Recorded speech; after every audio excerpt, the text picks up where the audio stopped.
Welcome to Zero Knowledge. I'm your host, Anna Rose.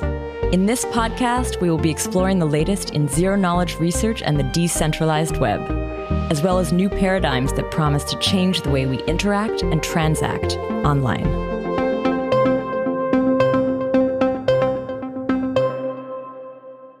This week, I chat with Ariel Gabizon.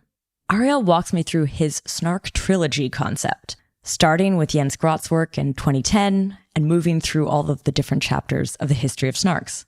He highlights what he sees as the key moments and breakthroughs of the last 10 years. And while the exact boundaries of the three chapters are kind of defined as we went, it was a really interesting way to think about the history of SNARKs. I also welcome you to share the way you would break down the SNARK Trilogy, especially if it's different from the way that we did it. We wrap up on his new work around lookup tables, and then chat about two emerging research streams, that of folding schemes and sum check protocols. Now, before we kick off, I do want to direct you to the ZK jobs board. There you'll find jobs from top teams working in ZK. So if you're looking for your next job opportunity, be sure to check it out. And if you're a team looking to find great talent, be sure to add your job to the jobs board as well. I've added the link in the show notes. Now, Tanya will share a little bit about this week's sponsor. Anoma's first fractal instance, Namada, is launching soon. Namada is a proof-of-stake L1 for interchain asset-agnostic privacy. Namada natively interoperates with fast-finality chains via IBC and with Ethereum via a trustless two-way bridge. For privacy, Namada deploys an upgraded version of the multi-asset shielded pool circuit, otherwise known as MASP, which allows all assets, fungible and non-fungible, to share a common shielded set. This removes the size limits of the anonymity set and provides the best privacy guarantees possible for every user in the multi-chain. The MASP circuit's latest update enables shielded set rewards directly in the shielded set, a novel feature that funds privacy as a public good. Follow Namada on Twitter @Namada to learn more, and join their community on Discord, discord.gg/Namada. So thanks again, Anoma. And now, here's our episode. Today, I'm here with Ariel Gabizon. Welcome back to the show, Ariel. Thank you. Yeah, so nice being here three times, being this exclusive club of the three-timers. The three-timers. Yeah. Actually, I was just thinking before we started, the last time we got to record in person was in Split, Croatia. And here we are just down the coastline in Montenegro. It's kind of funny. We only seem to record in the Balkans in person. I don't know what's up. We've seen each other at conferences and stuff. Whenever there's a pandemic ending, meet again in the Balkans, record another episode. But yeah, so it's great to actually get a chance to do this in person once again. And I know we had spoken a few weeks ago at the ZK Summit just afterwards. You were telling me that you were working on this new generation of pairing-based protocols, and it would be a really good time to have you back on. And so that's what we're going to talk about today. Yeah, absolutely. So I have this sort of cheesy Star Wars metaphor, or analogy, or I don't know the difference between metaphors and analogies, of the last decade or so of pairing-based SNARKs. So this is the history all the way to the new work that you're doing. The history of pairing-based SNARKs all the way to the new work that I'm working on now.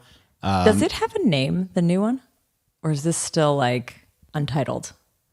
Well, I'm going to title it, but let me. We don't want to give it away. Okay. I have just wait a few minutes. Yeah. Right. So here's how I've been describing it lately. The pairing-based SNARKs trilogy.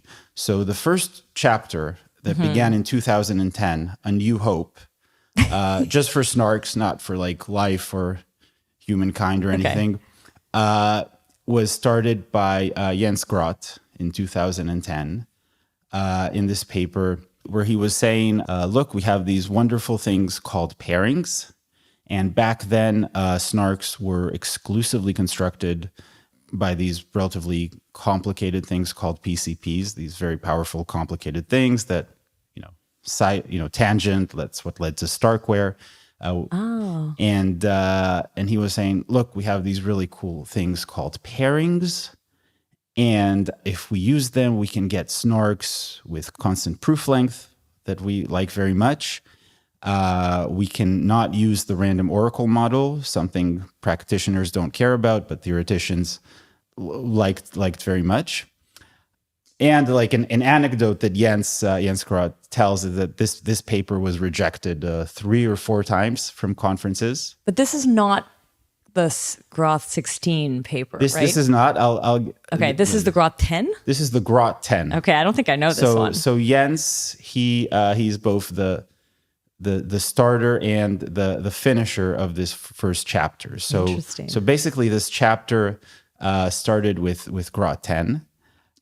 The reason, by the way, this paper, I think, was not accepted first, it uses this powerful cryptographic assumption, the deep power knowledge of exponent, that then people were like uncomfortable with, but now we're just using all the time. We're using even something stronger, the algebraic group model, which is actually a strengthening of the deep power knowledge of exponent. Were they scared of it because they didn't know if it was secure, or was it just like novel?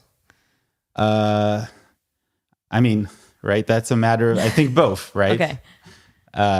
It was both novel and, like pretty much all crypto assumptions, we don't know if it's secure. Until it gets broken. And well, here is a very good argument against these types of assumptions and also against the algebraic group model. This assumption is what's called a non-falsifiable assumption. So discrete log assumption, you can demonstrate it's false. You can like give an algorithm that computes discrete logs.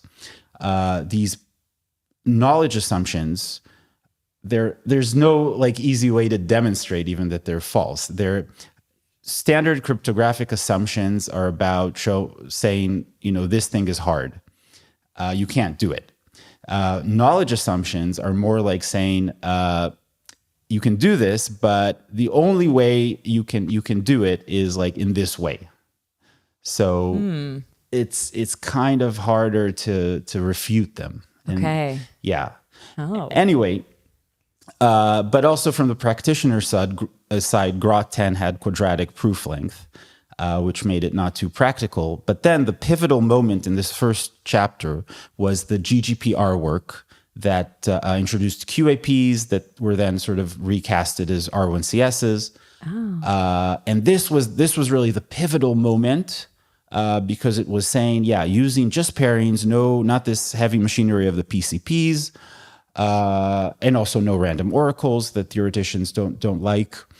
We can get almost practical SNARKs. And the GGPR approach was refined first in the Pinocchio paper, finally leading to the paper we all know and love, Groth 16. So Jens Groth also started this chapter and ended it by giving the sort of the most optimized version of what you can do in the GGPR approach. So this was very nice.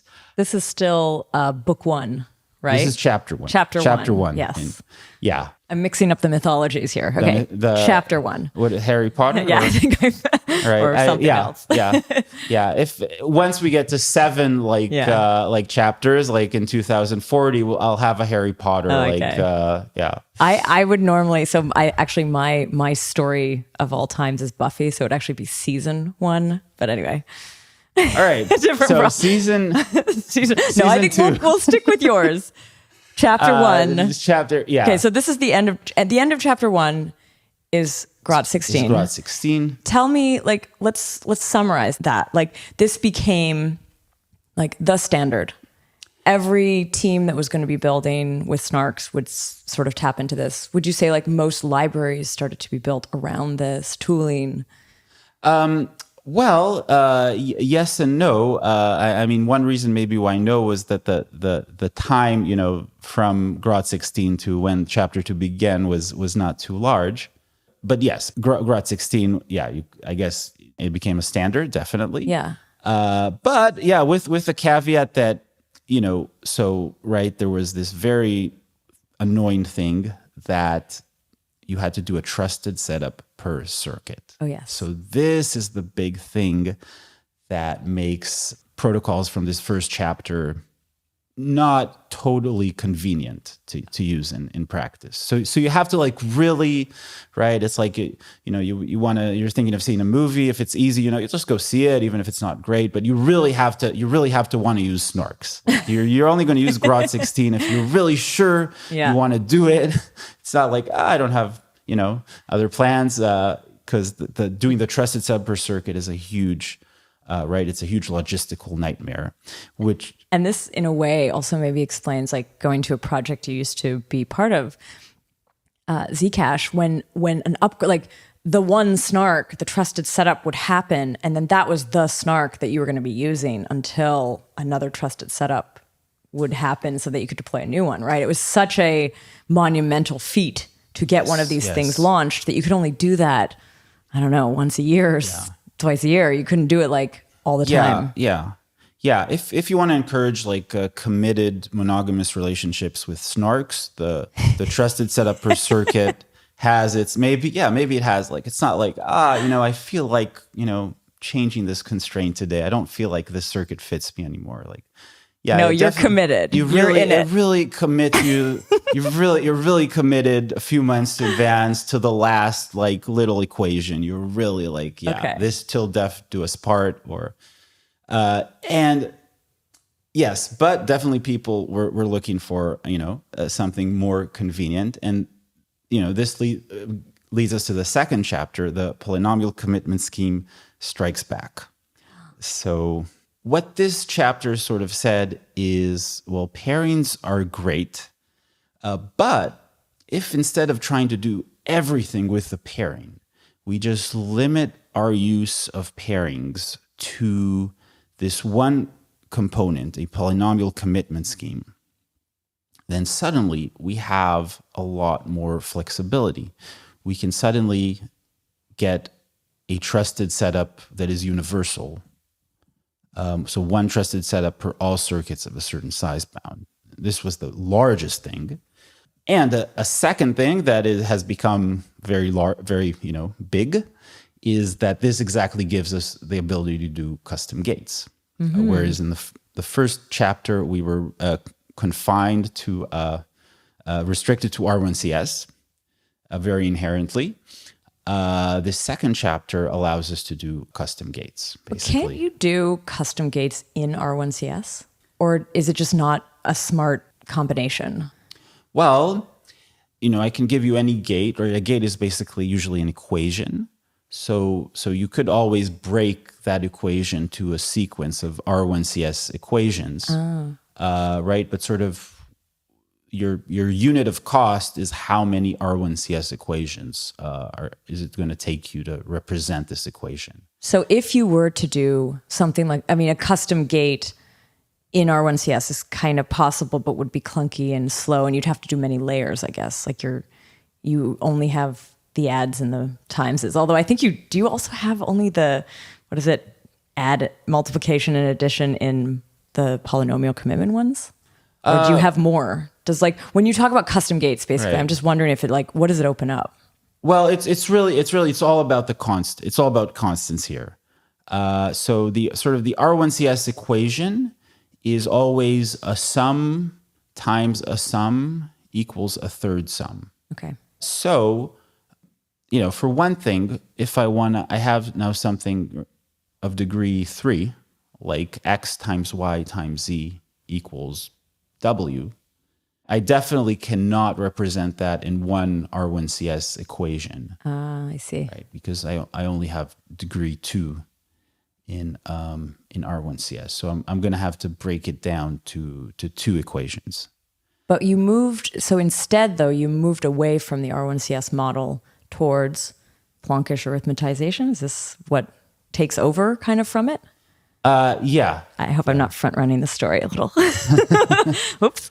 No, so Plonkish arithmetization is basically a big part of this second chapter.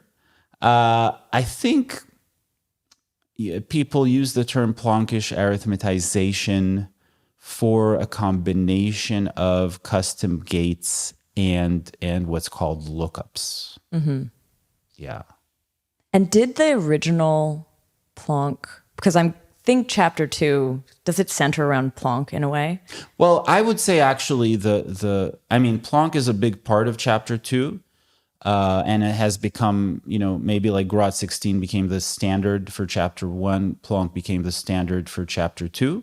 But I would say like GGPR was the pivotal moment of chapter 1, I would say the Sonic paper was the pivotal moment of chapter 2. I mean, at least for me personally, when I saw the Sonic paper, it opened my eyes. It was like, okay, we have suddenly a lot more flexibility here. Yeah. That idea of the single trusted setup, and then you wait for until you're ready to do another one to make any sort of changes. That was corrected a little bit by Sonics, right? All of a sudden you could adjust, you could update this universal circuits. You could do something without having to run a full trusted setup each time. Yeah. So the SNARKs of this second generation, of this second chapter, they have a setup the setup is universal and updatable. So it's one trusted setup per all circuits of a certain size bound. Like a top bound. Bound, yeah. Would you often you still have to do a trusted setup, but would you do it as large as you could? Yeah. So you could do cover it as a lot large, of ground? you choose a large size, and then after you've done that, you can make SNARKs for any circuit up to that size. Got it. Right. As a side note, there is this work that maybe is sort of between these chapters, this GKMMM work. It was the first work with a universal and updatable SNARK, but it didn't fall into this template of a polynomial commitment scheme and a polynomial IOP, like the SNARKs of the second chapter. And this is really a tangent. This was like the bonus on the DVD, right? bonus special features. You have to buy the extended edition. This was like chapter 1.5. Okay. So it did give you a universal setup. It had some efficiency problems, but there was really a setup per circuit size rather than size bound. I see. But that's really a side note. Yeah. And also the second property of these setups that we have now is that they're also updatable, meaning that you don't trust anyone that's participated so far. At any point, someone can just add their randomness sort of to the setup. To the trusted setup. Although even in practice, though, weren't the trusted setups still with the universal ones kind of gated? Like there was an end point. You would start the trusted setup and you would end the trusted setup before it launches, right? When you talk about adding randomness after, you could, but do most of these circuits actually allow that? Well, I think in most production projects, it's true that there's been an endpoint. It's more maybe hypothetical that, it's not like the projects that are in production now, they allow you to do it forever. Once in 2 months, they we're adding this person to the, there is one exception. There's a really nice project, Perpetual Powers of Tau, that I think that's from the EF, right? I think it's from the EF, Weijie, if I'm saying his name right. He was, I think, the main. Although, as I understand that's just like an ongoing trusted setup to always kind of spit out these, SRSs? These, so that you can, if you're launching a project and want the trusted setup phenomenon, you can just use that, right? Isn't it sort of it's meant as sort of almost like a public good for SNARK projects so that they don't have to run their own setups? That's what I've always understood that as. It's ongoing forever, so you can just kind of click in. But I guess it probably is limited to it's whatever upper bound it's set for itself. And if your SNARK is higher, then you'd still have to run your own. Yeah, exactly. Yeah. They set a relatively high bound, it's I think it's 2 to the 27, which I don't know if there's any circuits in practice that maybe the Filecoin circuit is a little larger than theirs. I think wasn't the Plumo one huge? The Plumo. I worked on that one. Oh, right. So you know as far as I know, me. that was a massive one. Right. I don't know the size of that. Yeah. Maybe it exceeds the But I'm not sure. If Kobe was here, he could report. Yeah. But okay, so going from Sonics, what's the next step in the movie? In chapter 2 or chapter what's chapter 3? Yeah, not chapter 3 yet. Because Okay. is there anything between Sonics and Plonk? Is there anything in between? Wasn't Marlin kind of between? I think Plonk and Marlin came out at a very similar time. Okay. So Sonic was I would say the pivotal moment of this chapter. But Sonic was a relatively especially if you wanted a succinct verifier, like a fast verifier. Sonic was relatively complicated. And basically a half a year later, I think, or 8 months later, then, there was efforts to simplify it. And I think the main two papers that came out at similar time were Plonk and Marlin. Got it. I think Plonk came out a month before on ePrint, maybe, but similar time. Okay. They were both presented, I think, at ZK Summit 4. I think that was when. That was the summer, the Snarktember and the Snarktember 2019. Yeah. I think Plonk, Marlin, Halo, Dark. Was Halo 1 already? I think Halo 1 was a little later, wasn't it? I thought that was like just after. It was a little. I think Plonk was first put on ePrint in August, but it's Snarktember. We like to say that it all happened in Snarktember. Okay. And then ZK Summit was, I think, in September or October of that year. So it was like right after. That was a good ZK Summit. This was a small one, but a great one, kind of legend. It was at a co-working space. Quality, not quantity. 100 people. 20 people in a basement. Yeah. It was 100 people, but it was pretty small. All right. But okay, so... but I'm really curious, where does chapter 2 end? Because since... so you mentioned Sonic, Plonk, Marlin come out around the same time, but Plonk is very much at least a second beat in that movie. The world changed a little bit when Plonk came out, I think. Well, where the analogy is not perfect is that the chapters overlap, and most people are still watching chapter 2. Okay. And I'm saying to them, hey, there's this really cool chapter 3, but they're not. It's mostly just just a few people. Okay, so chapter 2 maybe was broken into 2 parts because it was too long. Production said we need to cut it in 2. Let's say chapter 2 part 1 ends with the creation of Plonk. What happens after that? What happens after that? Because you have the lookups. You mentioned the lookup stuff. Plonkish arithmetization has the custom gates, but also this lookup table. Yes. And you're saying Plonk 1, the Plonk paper, was the introduction, was the real kind of find more just the custom gates?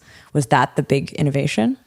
I would say it like this. The Plonk, the biggest simplification there was the permutation argument, and also the arithmetization in Plonk based on selector polynomials, which, by the way, was not new. We were going to at some point get this whole subject of attribution. So the arithmetization in Plonk is simpler than it is in Sonic.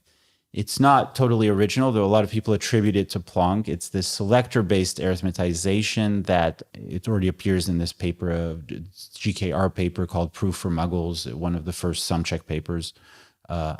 Practical sum check papers. The sum check is from 1990. Yeah, but the paper sort of what happened was Plonk went back to this actually older arithmetization based on selector polynomials. So custom gates were not there explicitly. It was a little hinted, it was slightly hinted how, if you play around with these selectors, you can get a Boolean gate, you can get where selector polynomial, where custom gates really were explicitly showed was in the TurboPlonk paper. It's not it was officially a proposal to ZK proofs. So, but you can think of it as a TurboPlonk paper. Okay. So that's where really the custom gates in their generality were introduced. And then you did the lookup stuff, though, the plookup. Right. And half a year later, we came with plookup. Yes. Well, I want to continue with your analogy.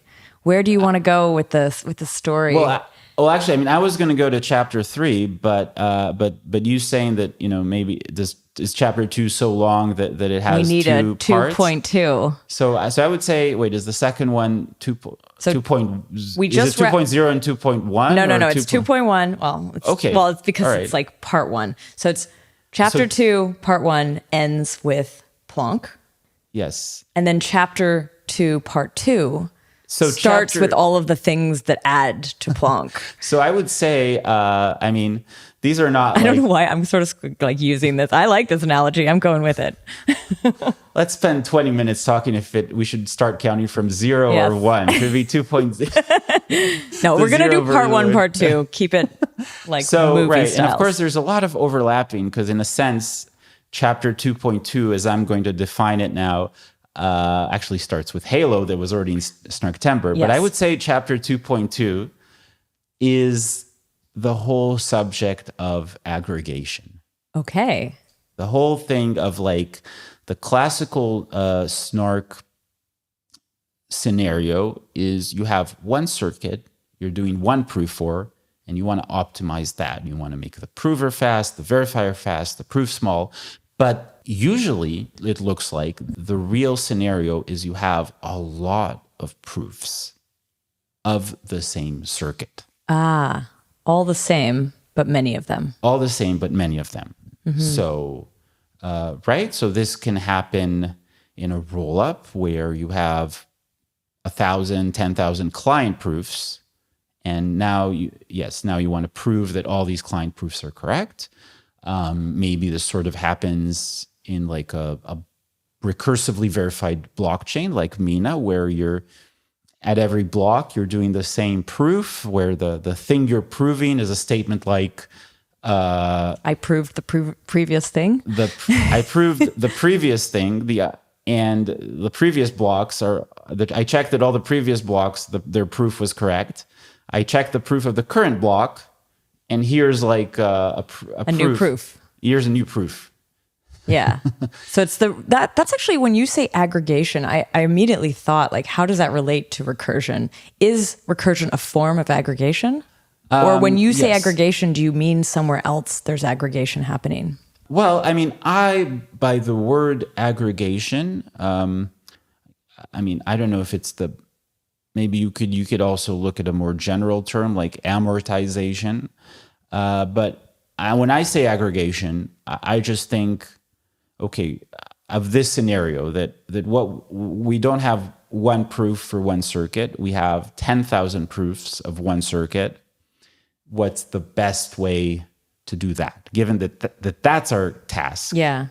And it could be through recursion one after another, or batching and then a recursive proof, or these like newer ways of aggregating. Right. And also part of the scenario here is we have asymmetric resources, right? We have, for example, in a rollup, we have weak client machines and one stronger machine that doesn't mind making more computation, doing more computation.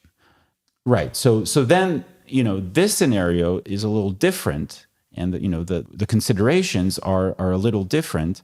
Yeah, and I would say recursion is the most straightforward thing you can do in this scenario. So recursion is saying, okay, do your proof, and also like prove inside your proof that like the previous proofs were totally correct.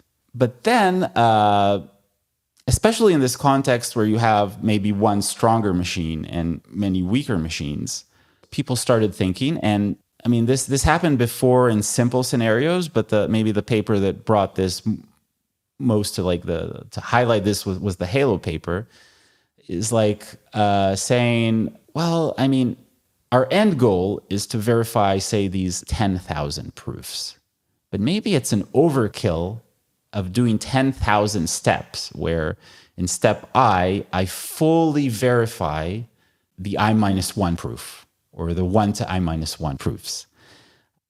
Maybe we can delay, like if we look at the total work needed to verify these 10,000, because straight vanilla recursion, to verify 10,000 proofs and put that in one proof, you're doing a full verification inside a circuit 10,000 times. Okay. So what I think Halo highlighted was saying, okay, if our end goal is to verify these 10,000 proofs, maybe there's a way to do that where the total work is smaller.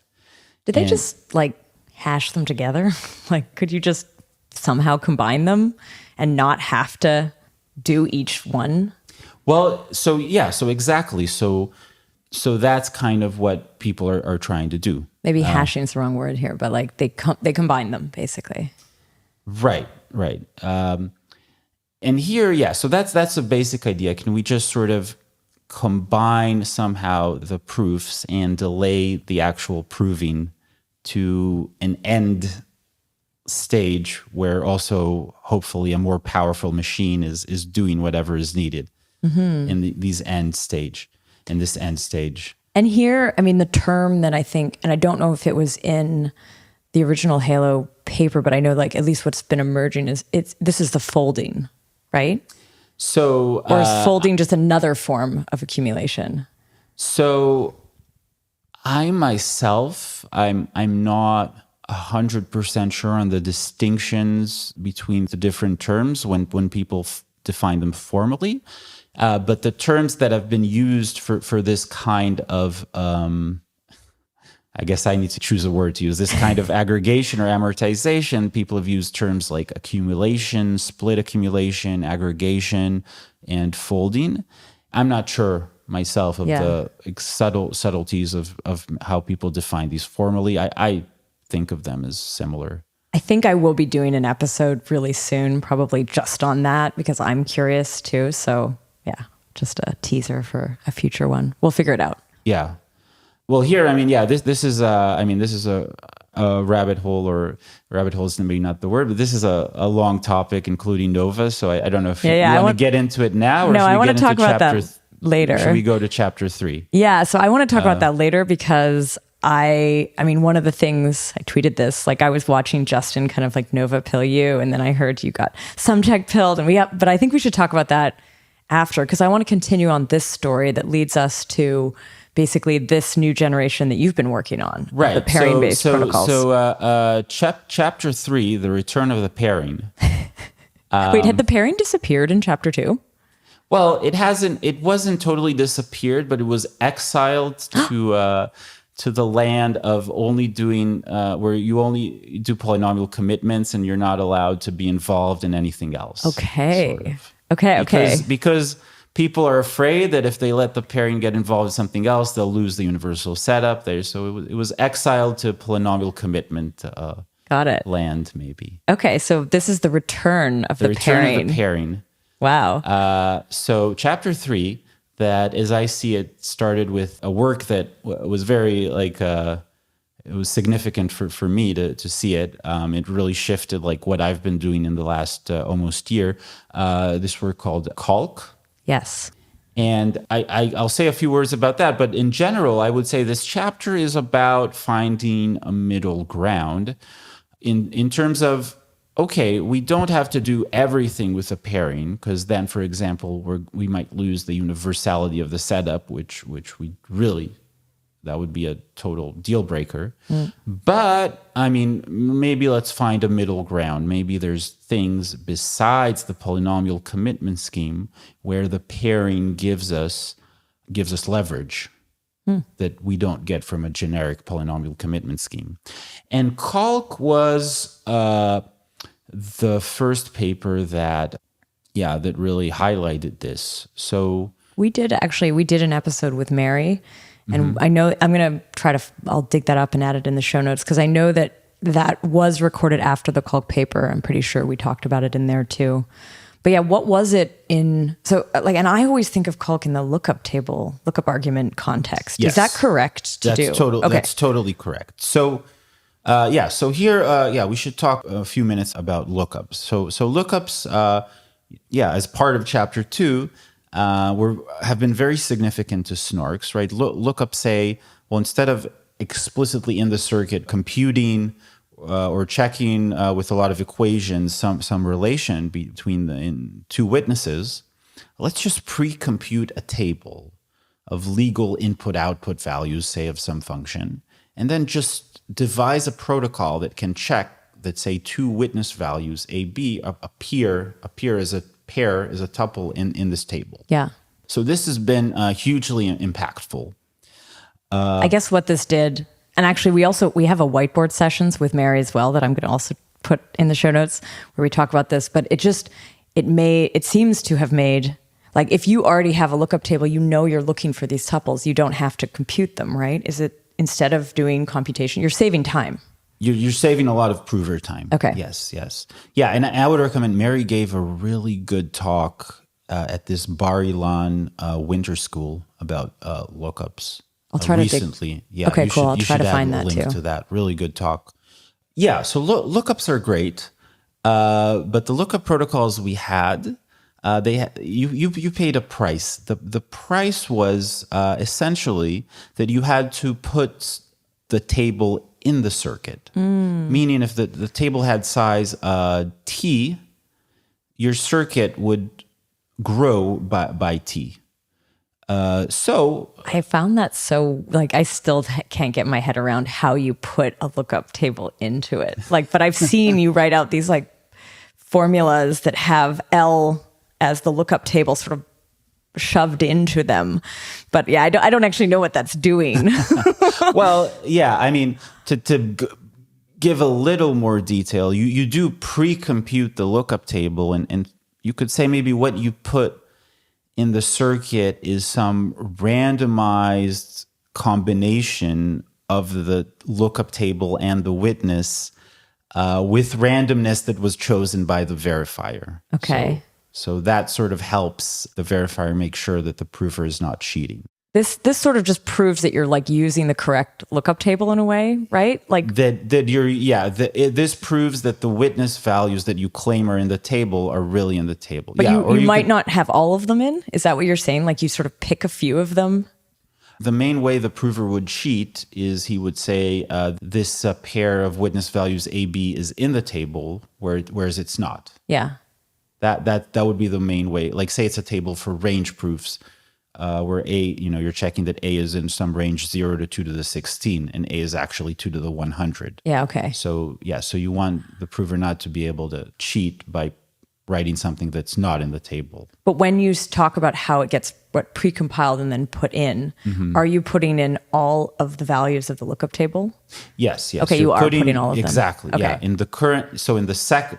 In the first generation lookup protocols, which there's it's part of the second chapter. Yeah, so this is chapter 2, part 2. Lookup tables. Lookup is part 1. So yeah, okay. So this first generation of the lookup protocols, you got to get all these. These are very important. We've just moved Lookup right. into, because I think it wasn't, but we're going to move Lookup then into chapter 2, part 1.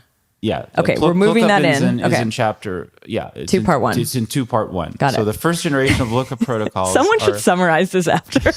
It's like we're brainstorming movies, someone should make a chart, exactly. an accompanying chart for the I episode. think this would be good. Yeah. Okay. Yeah. So you're saying lookups in chapter 2, part 1, but all of this sort of like new work into the lookup tables would go into the second part of chapter 2. And calc would definitely be in part 2 of the chapter 2. Calc is the start of chapter 3. Oh wow. Okay.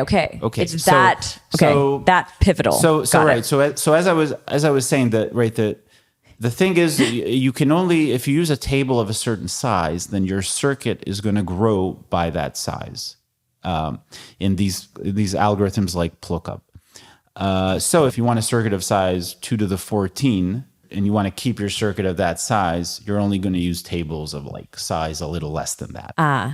And if you can only use smaller lookup tables, I guess you can't put that much in, so you're not saving as much. Like you want to put more. The larger in, right? tables you can use, the more prover computation you're going to save. Got it. Oh, interesting trade-off there. Yeah. So, but this led to the very interesting question: can I design a lookup protocol where the prover computation does not depend on the table size? Okay. And this is what calc did. Wow. They had a little dependence on table size that this paper Calc Plus removed completely, but basically this is what calc did. Cool. It totally almost totally removed the dependence of prover computation on table size, nice. Which opens up the possibility of using much larger tables.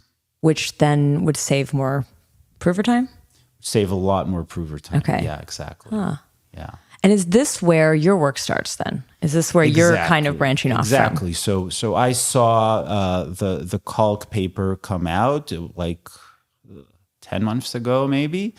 And that totally caught my attention.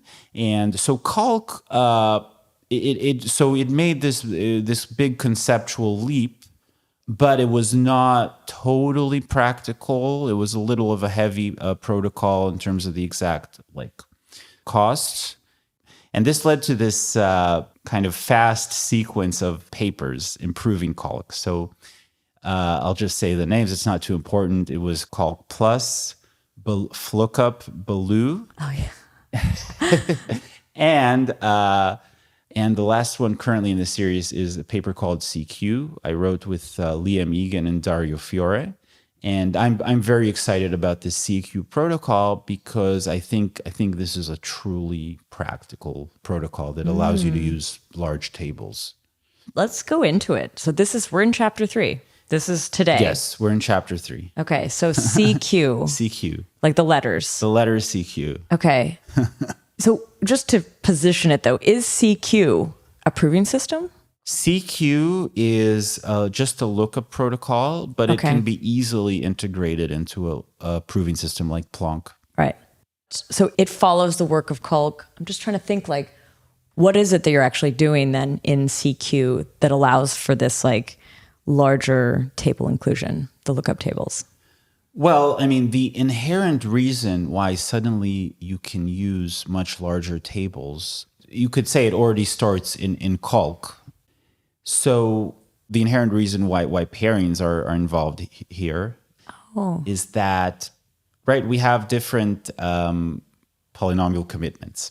We have Fry, and we have, the three big ones KZG. are Fry, Bulletproof, say, and KZG. So Fry is you could say, the least homomorphic.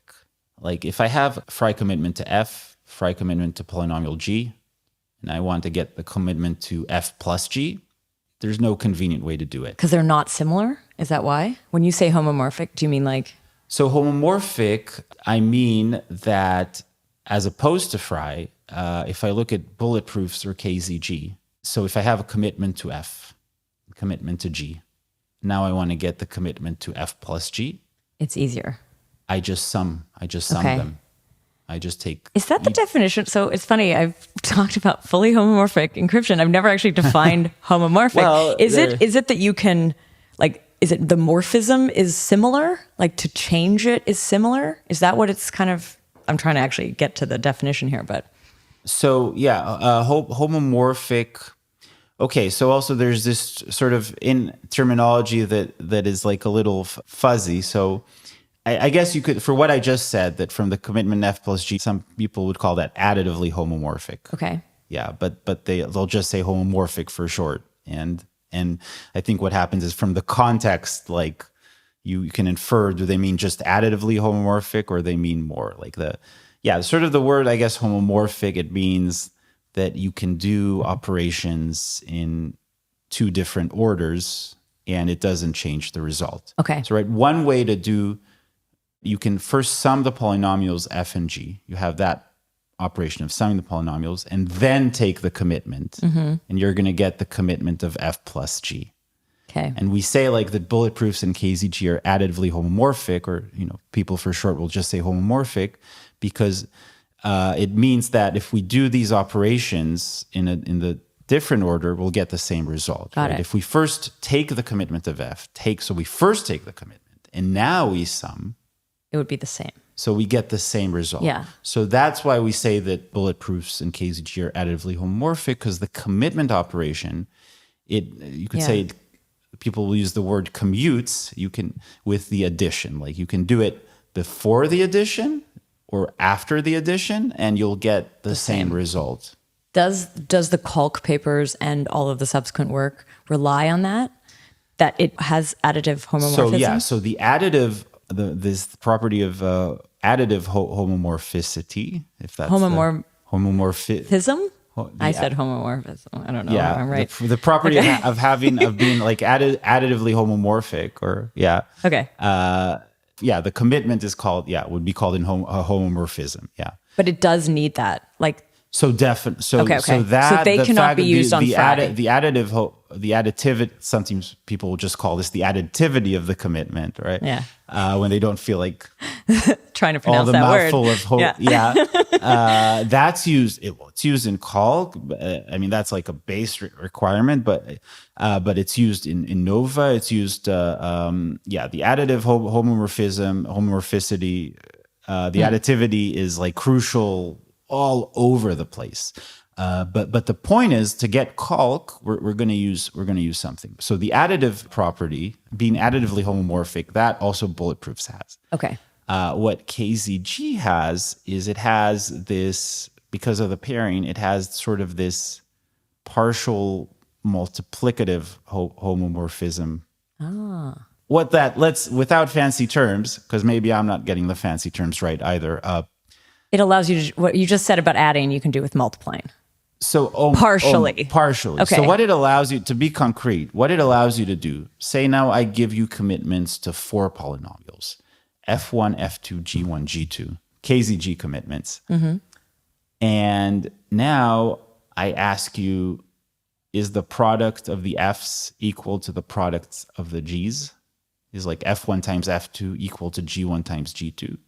So with KZG, you can do that check directly from the commitments. But why is it partially then? Is it because it has to be F with F and G with G, but not F with G?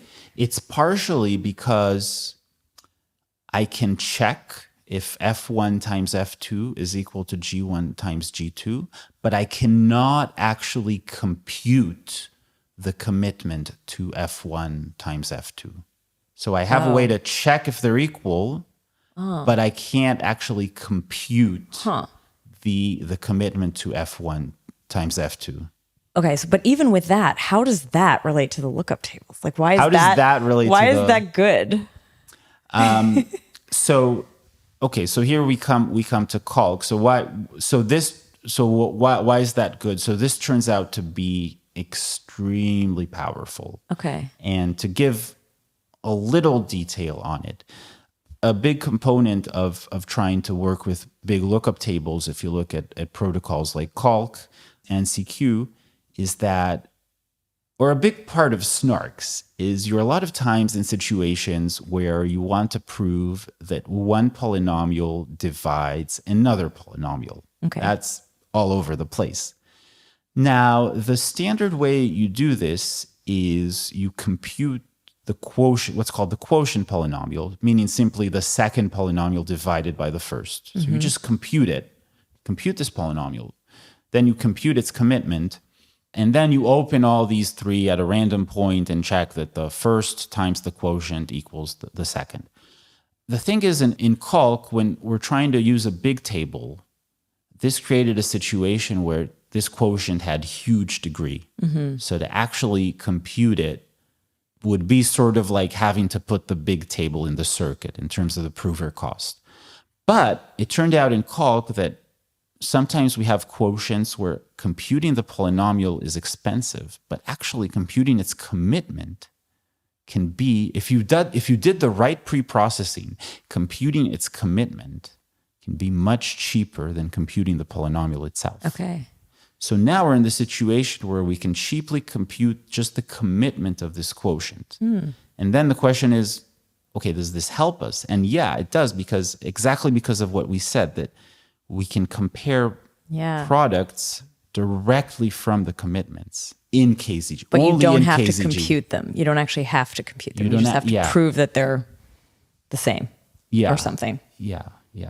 I don't know if you're doing the same, like, because you had talked about the F1 times F2 times G1 times G2 that would just be the same. You just prove that they're the same, but not know what they are. Yeah, I prove that they're the same without the thing here. To be totally precise, the thing I don't know, I don't know what F2 is. Okay. I know I don't have F2 in my hand. I only have the commitment of F2 in my hand because it's much cheaper to just compute the commitment of F2 than f to itself. Okay. And do you have to make then assumptions of correctness? Like, does this, like in that probabilistic, like, is it correct or not? Are you just sort of, does it lower the probability that the lookup table is being used correctly in any way? It doesn't lower it, but what is here, used very heavily, and this is true, for all the SNARKs based on KZG. To actually conclude that the checks we're doing imply that these products of polynomials are equal, we're heavily using this strong cryptographic assumption, the algebraic group model. So we heavily rely on that, but it doesn't, like, given that we rely on that anyway, anytime we're using KZG, it doesn't reduce the probability that, compared, say, to lookup, that the lookup is correct. I have sort of a side question here I wanted to ask for a while, which is when you listed the 3 polynomial commitment schemes, I think, Fry, Bulletproof, KZG. Does Fry ever use lookup tables, or is it just you can't? Yeah, so definitely. So Polygon Hermes, for example, and others probably too. Yeah, they use Fry with lookup tables.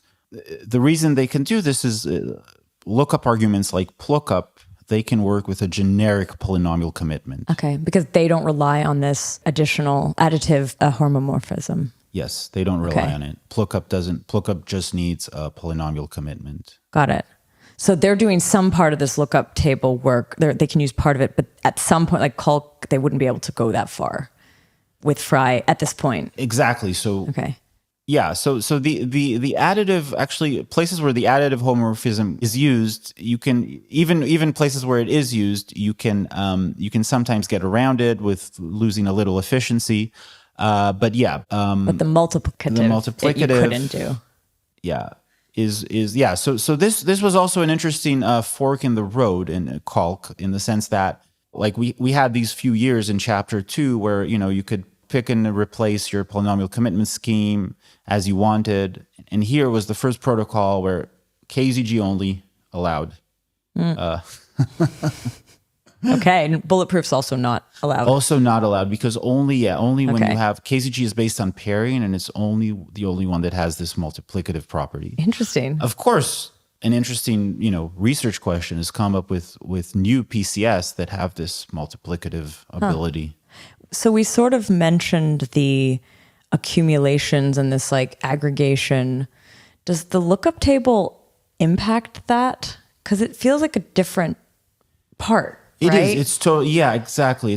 I view it as pretty orthogonal. Like modular, almost like it's pretty modular. Okay. Like you'll have your lookup component, and you'll have your aggregation, accumulation, folding component. Got it. Usually they're pretty, like, independent of each other. Do you think then, so in this story, are we like chapter 3? So far, the chapter 3 that has been described is the lookup table component. But in chapter 3, do you think there are other, like, is there an accumulation side that's still being told, like that story of which accumulation scheme or folding scheme or whatever wins? Is that unfolding?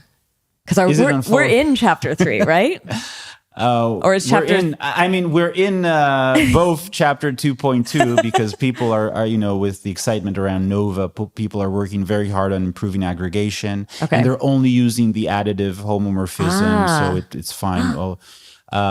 So we're both in chapter 2.2 and chapter 3. Okay, that's exciting though. But that's what I'm wondering then. Like, is there a fold over on the folding side into chapter 3 eventually? Well, that's something, honestly, I haven't looked into. Is there a KZG specific, like, folding that is more efficient than you can only get? I haven't actually researched that. That's a good question. And does Nova or the sum check based stuff, do they work with KZG already? Are they just using that? Or so they could use it. They could. The Nova style stuff, it needs an additive. It crucially needs an additive homomorphism, but not the multiplicative property. Cool. Yeah. Well, I love this story that you just shared, and I do actually welcome people to parse a little bit, because, like, I think there's a very clear narrative, despite a few of our, like side bonus episode explorations or special features explorations. I'm so dating myself by referring to DVD bonus stuff. But I hope people haven't got too lost with all the overlapping 2.2 and 3 and I don't know. I think it's cool. But so this, we are now like chapter 3 is on, like maybe we can go back into the CQ work. Mm-hmm. And is the CQ work finished? And where is it going? And what's it for right now? The CQ work is basically finished. Of course, it's always like nice to keep trying to optimize, save a little proof size or verifier work here and there. But I think it's very practical, the form it's in. So a lot of my attention has shifted to trying to get it used. Uh-huh. And I think where it might have a lot of impact is better SNARKs for nasty functions. So we talk a lot about snark friendly functions. I like the nasty functions, not because I don't like friendly things, but I think that's where maybe CQ will sort of shine most. What's an example of this? So Ketchuk is a really good example, right? So Ketchuk is definitely not a snark-friendly function. It does a lot of crazy bit operations, and it's heavily used, right? The Ethereum mainnet, it stores data in trees based on Ketchuks. Okay. Right here we get into the types, right? There's now people are calling there's type 1 ZKVM and type 3 ZK. I don't know what type 2 ZKVM is, but there's a 2.52, but there's a 2.52. No, there's a 2.5 as well. Oh, there's a okay. Maybe there's a 2.2. I'm glad we're not the only ones having all these. No, yeah, there's definitely some additions on that one. Okay, but you're saying so it's in that context. So like in the roll-up context, it might actually be interesting. Well, in the ZK EVM context, for example, when you want to do what's called a type 1 ZK EVM, so you want to like fully simulate, fully validate what's going on in mainnet, because the state in Ethereum is stored in trees with Ketchuk hashes, you have to end up doing a lot of Ketchuk hashes in your circuit. Also what Axiom is trying to do now that allow you to sort of access historic Ethereum data in your smart contracts, that ends up like proving this historical data is correct. Like a lot of their cost is Ketchuks. And these are all nasty functions. Well, the Ketchuk is the nasty function. Why would CQ snark-wise be useful for a nasty function then? Yeah. Is it because you use lookup tables Exactly. more efficiently? It's not. It's just because usually when you have nasty functions in the sense of a lot of bitwise operations rather than like field operations, that's where lookups make the biggest difference. And the bigger table you have, the more efficiency gain you can get. And CQ simply allows you to use bigger tables. Cool. Yeah. Has this been implemented? Is that sort of like your current, like when you're saying like you're looking to find uses, is it like you're kind of like, hey teams, do you want to try using this and implementing it, or are you going to implement it? So hopefully I'll write a few lines of code at least. Okay. But I am trying to collaborate with better coders than me. So what was really nice is Andrea from the geometry team. Yeah. He implemented CQ pretty much the night the paper came out. Wow. That must be so exciting to see. Yeah. So he implemented over ArcWorks, and I'm interested, and I think also he and other people from geometry and maybe other teams are trying to get CQ into Halo 2. Right here is a side note, right? There's this whole interesting subject of what like sort of snark library, like Plonkish library will end up sort of dominating.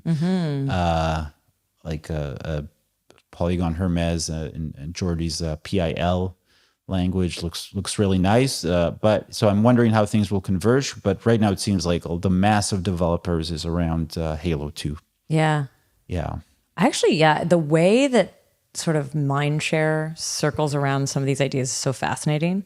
It's like, I think there's certain groups that will champion certain proving systems, and then you'll get tooling being developed really quickly. And it's sort of fascinating to see like which ones are picked up and which ones are picked up less. Yeah. And I mean, looking back to that Snark-Timber, at that time, you were also seeing that because there was all these proving systems coming out all at once. And I think we can now look back and say like Plonk kind of like dominated that.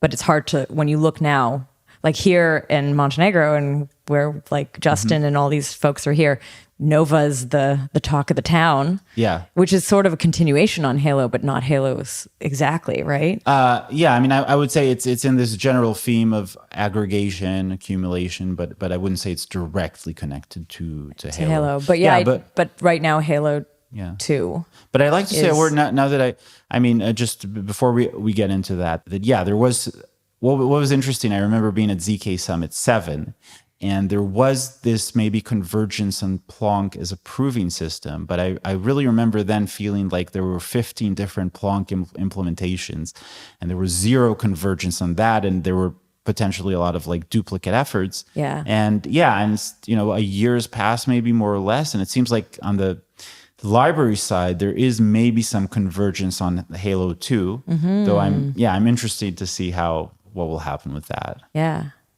I want to talk before we sign off on some other works just floating around. So we've mentioned Nova, and I know you had some, when I first brought it up, or when Justin first brought it up to you, you were like, oh, this already exists. I know this from before. So I wanted to talk a little bit about sort of your thoughts on Nova and then some of the competing models, or I don't know if they're completely competing, but these other sort of streams of research happening. So let's start on the Nova side. Has your mind been changed? Are you Nova pilled? I'm semi-Nova pilled? I'm not sure what I am, because I was Nova pilled a few days ago very successfully, but then Zach from Aztec check pilled me. And countered and now I don't know if I'm just back to normal or one pill makes you higher, one pill brings you down. So I don't know if like exactly. Yeah. Okay. So this is something interesting. Like Nova, the paper came out almost a year ago, I think.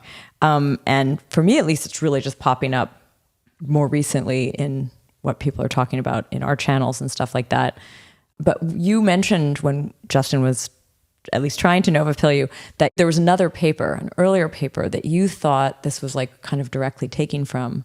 Talk a bit about that maybe. Right. So let me say a few words about what I think are the basic ideas here, right? So we say we want to aggregate or fold claims instead of and then only like do one proof at the end.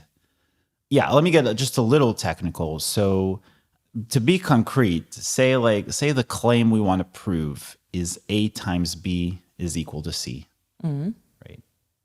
So the simple aggregation that is, in a sense, already happening in a lot of code bases is say I have a lot of these claims. So I want to prove A1, B1 equals C1, A2, B2 equals C2, and so forth. The simple aggregation is, say, actually, all the B's are the same. So it's A1B equals C1, A2B equals C2, and so forth. And actually, this is sort of a situation that sometimes comes up. In that case, there's something very simple I can do. I can take what's called a random linear combination of all the A's. I can take a random linear combination of all the C's, and then I can just check, is the random linear combination of the A's times the B equal to the same random linear combination of the C's? So this is a common idea. It happens in the Halo 2 aggregation and the code already, and okay. But now the question is, all right, what if the B's are different? It's like A1, B1 equals C1, A2, B2 equals C2, and the B's are different. So the naive thing you could try is, all right, let's try the same thing.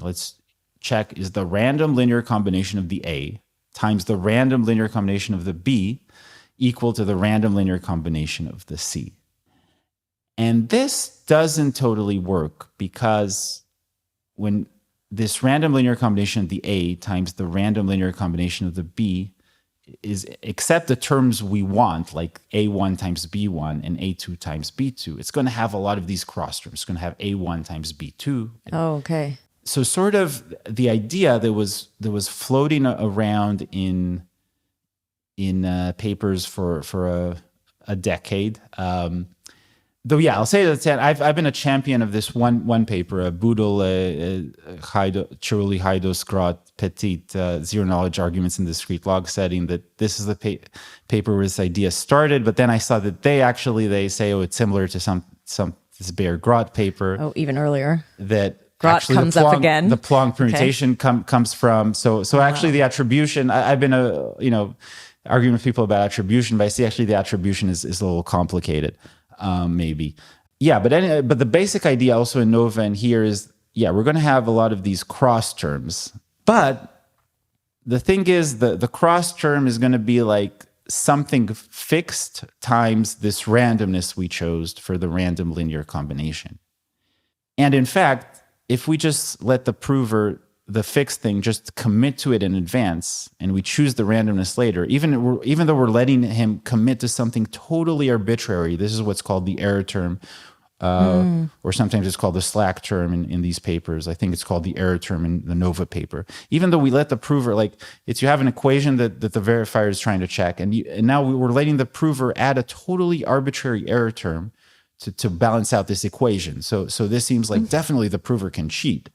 But it turns out that since we're having him commit to this error term and only later multiplying it by the randomness we chose for these combinations, the prover can't cheat. Is it because you're multiplying it by randomness, it means the prover can never engineer it to be corrupted? Because there's this extra step, it wouldn't be able to figure it out beforehand? Yeah, because the randomness multiplies the error term, and the error term was chosen without knowing the randomness. Okay. The prover can't engineer a fake proof. Got it. Oh, that's a cool technique. But is that new to Nova, or has that always been there in all of this work? So this was used in this Boodle et al. Paper, which attributes something similar to the Bayer Groth paper, and the bulletproofs gave a much more simple form of this than the Boodle et al. Paper. And but the form in Nova is a little different. So Okay. Yeah. As mentioned, I want to do a full episode on Nova, but just quickly, kind of what is the trick to Nova? What's it adding on those works, maybe? Or what's it doing different? Nova is adapting this technique to R1CS. And because the other ones were bulletproof more, or nothing. I guess the previous work had not had a specific setting or Yeah, so Nova is adapting this to R1CS. But then that's interesting. Is Halo R1CS? Because remember we talked in chapter 2 that we were kind of leaving a bit of the R1CS model behind, weren't we? To get the Plonkish arithmetization. Well, right. So that's why, since people are using Plonkish arithmetization, that's why sort of after Nova, people have adapted this technique I see. to Plonkish arithmetization. And this is what's happening in Sangria. Or Supernova, I think, tries to as well, maybe. I'm not totally sure. Yeah, okay, we'll leave that one. But yeah. Interesting. Yeah, no, for sure in Sangria it is. Yeah. Yeah. Relaxed Plonk. Yeah, relaxed. That's where the name comes from. We had Nico on just recently. Yeah. Okay, so that's interesting. So it's the implementation of this concept for R1CS, and now because it's been done, I guess there's this can we also implement the same kinds of techniques further on? So Nova has really brought into the general awareness this idea that you can aggregate sort of arbitrary non-linear equations, right? In for example, this A1 times B1, where also A and B they're different every time. You can start to do it because of this error addition? Just because it's just showing that the prover can't act maliciously. Yes. Interesting. Yes. Wow. What about the sum check pill? All right. So this is a really cool technique, but we have to, I think it's still to be figured out how much it exactly gives you versus other techniques. So there's a little this feeling that, oh, we don't have to prove anything. We just fold. We just fold and we just prove in the end. But I mean, when you really get down to the details, you have to, okay, what is the cost of this folding and compared to the cost of the proving, right? That's what you're saving. So yeah, so indeed, and that's what I've been thinking a lot these last few days, because everybody here is talking about Nova. So really, a few days ago, where I was Nova pilled, I had, so there's this error term you have to compute, and I had this idea in my head that there's some FFT involved in computing this error term, and then we were talking with Justin, and Justin was like, no, there's no FFT involved, and I was like, of course, how else are you gonna? And then I realized it was more efficient than I thought. Okay. And and I was Nova pilled to a degree. But like when I sort of did a rough computation with myself, I sort of came to the feeling that for, say, standard Plonk, like it would give you the cost of folding would be like 20% of the cost of the full proving. I see. So it's the folding it's like on the proving part. Is that actually on the proving part? Does the folding add to the computation somehow? Right. That so what exactly, time, say we have like, we want to prove 1,000 Plonk proofs and we want to just fold them and just do one proof in the end. And we want to use Sangria or, so what do you have to do for each instance? So you need to, the main thing is, at least when your circuit is big and then other costs become negligible, your main cost is exactly computing. Well, first of all, you do have to commit to what's called your witness polynomials. That you do in a regular Plonk proof, and you also do when you're just folding a Plonk statement. In both cases, you need to commit to the witness polynomials. And then what is the additional thing you need to do when you're folding? You need to compute and commit to the error terms. And that also requires something? That's taking some time or that requires some work. Okay. So you're doing that work. And what are you saving? So the main thing that you're saving, at least the main thing that you're saving that you can't save with simpler aggregation techniques, is computing and committing to the quotient polynomial. So because you don't need to compute the quotient polynomial, indeed, like I found out a few days ago, you have no FFTs. So you saved all the FFTs, which can be sometimes like 50% of roughly 50%. So you've saved 50%. Cool. And also you've saved this part of committing to the quotient polynomial. And sort of my estimate was you're gonna go down to 25% of the work you did for full proving. So it's going to be a 4x, 5x factor. It's pretty nice. What happened yesterday when I was sum check pilled? We'll see which one sticks in the long run on here, but okay. Was that I understood from Zach that actually maybe if you simply, right, because there's another big way to avoid FFTs. And that this was very, very much highlighted in the Hyperplonk paper. Instead, is to use the sum check protocol. The sum check protocol avoids all FFTs like the folding does. So it saves you that 50%. It saves you that 50%. And then you don't have to do the folding and then the... And you do not have to commit to these error terms. Okay. Is the error terms the most heavy? More so than the folding? Or is it the same thing? So when the circuit is large, there's other factors having to do with the folding. When the circuit is large enough, so the computing the error term is, I think, the most significant cost. And there's here this other topic of the degree of your constraint, the degree of your gates. So for example, Nova worked for R1CS. the degree of the constraint is only 2. But people sometimes like using high degree gates of, say, degree 5, degree 6, degree. That's one thing that's highlighted in the HyperPlonk paper, that it's very compatible with high degree gates. And the thing is, when you generalize NOVA, say, to Sangria or to high degree gates, if you use degree D, constraints of degree D, you're going to have to commit to D minus 1 error terms.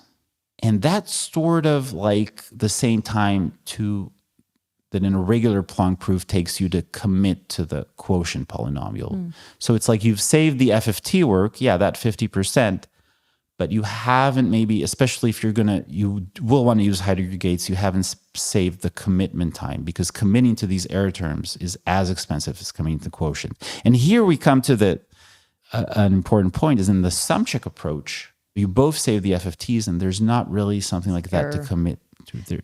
Is there any way to do both at the same time?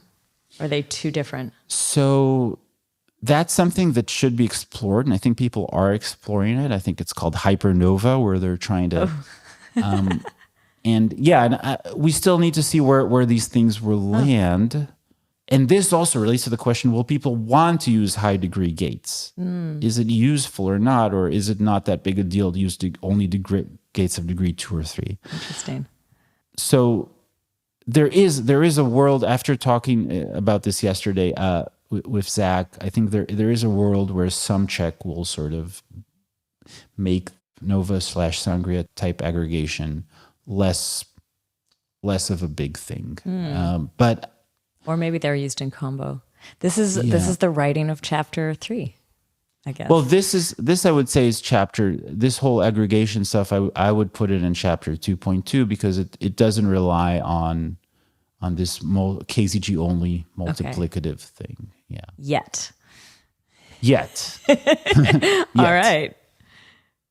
Ariel, thank you so much for coming on the show and sharing with us this journey through the chapters to today, and also your thoughts on some of this new stuff. It's definitely, very exciting. And I want to, as mentioned, do a Nova deep dive, maybe do a sum check deep dive again. I mean, so I know, as far as I understand, Justin Thaler's like championing this as well. I don't know if we covered it that much in the episode I did with him this year, but it might be fun to explore it again.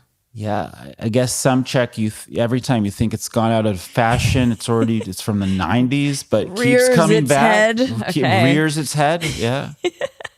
Nice. Thanks, Ariel. Thanks, Anna. Thanks for coming on again. So I want to say thank you to the podcast team, Tanya, Henrik, and Rachel, and to our listeners. Thanks for listening.